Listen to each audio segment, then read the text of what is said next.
So now the DT is signed, guys. What type of season do you think he'll have? 200 catches and 57 touchdowns. Wow. I'm going to take him in fantasy then. Okay. No, I think this deal, the 5 years, the $70 million, the $42 million guaranteed, the $35 million guaranteed in the first 2 years, is all about one thing, and it's about this season.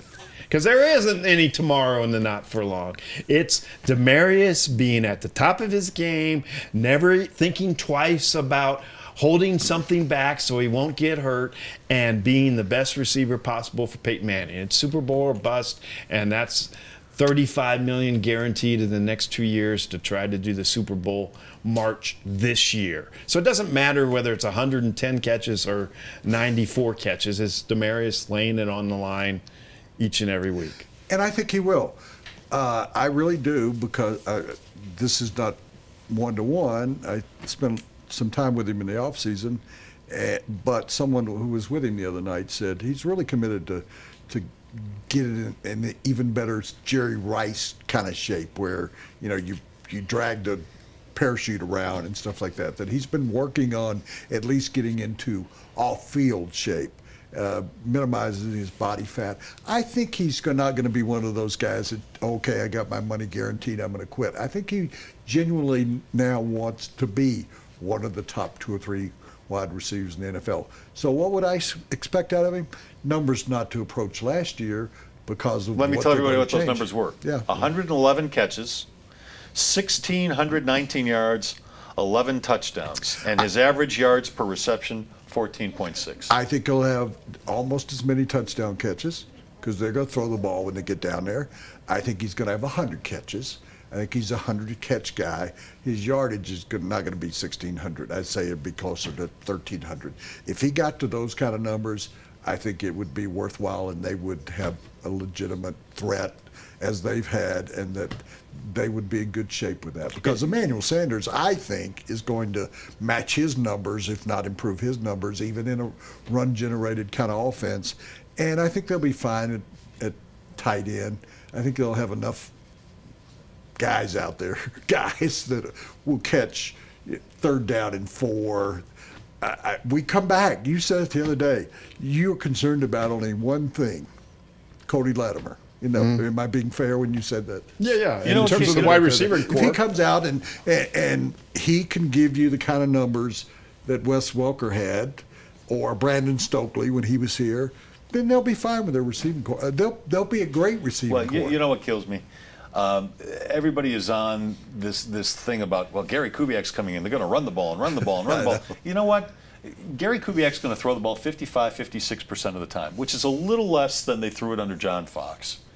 If you look at Gary Kubiak's career calling the plays in Houston, he threw it plenty, especially when he had a Pro Bowl quarterback in Matt Schaub. I'm not laughing at you. He's got Peyton Manning, and he's got Demaryius Thomas, and he's got Emmanuel Sanders. They're going to throw the ball plenty, and Peyton still loves throwing the ball to DT. He's going to have, I agree with you, he's not going to have, probably not, 1,600 yards and 111 catches, but he ain't going to be that far off. Peyton Manning's not going to live outside the numbers deep down the field this year. That's just not going to happen. We saw him try to do it in the playoff loss to Indianapolis. But DT's best skills, yards after the catch, or inside the numbers, that and yards after screen thing that they set up well. Demaryius Thomas is essential in that regard. And see, I also think that the other thing that happens there is that because I said this to you the other day, repeat, play action pass, nobody's better at it than Peyton Manning.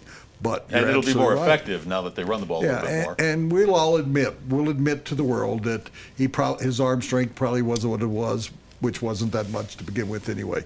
He outthinks you, he outguesses you, he short passes you to death, and I think that's going to happen. And the reason why I was laughing is 2 things. When Peyton had a more run-oriented offense, he had no problem with that. And number 2, John Fox was a run-oriented guy. People kind of forget that. John Fox was dragged crying and screaming into running the ball more, and he loved Tim Tebow actually coming in because he could run an option, a run option. And he'll go back to it in Chicago with Forte at running back. You'll see. So, anyway, that's what I would say in regard to that. The receiving core is not going to be a problem. I don't think the offensive line is going to be a problem. I don't think the running back is going to be a problem. I don't think, we talked about, ask him what you brought up to me the last time we were here, that Fox has ranked the teams, and they ranked Seattle #1 and Denver #2. Does that shock you? It shocked me. It does shock me. Fox Sports pre-training camp NFL power rankings. No, Broncos #2. I think that's too high, but could they get to the Super Bowl? Absolutely. I mean, and so am I dismissing that? No, but I'm not sure. Well, they're not a better team than New England. They lost to Indianapolis in the playoffs, and I like what Baltimore was at the end of last season. So I can't say that I would put them ahead of any of those teams right here, right now in the AFC. But they're in the conversation. Oh, sure. Yeah. See, and I added someone to the conversation that wasn't in the top 10 you or like whatever. Pittsburgh. I like Pittsburgh. I think they reassembled themselves. It's going to be a different They were Pittsburgh going through team, old too. people, the Harrisons and Palomalu. yeah. And I think they kind of they're a draft and development team that actually knows how to do it. Unlike the one we hear about all the time. I think Pittsburgh is going to be in there. Baltimore, people think more Baltimore than I do, but Baltimore did almost go in and beat New England at home. If New England wasn't cheating, I mean, wasn't taking full advantage of the rules. That's what I was saying. Sure. That segment sponsored by John Elway Chevrolet, Colorado's #1 Chevy dealer.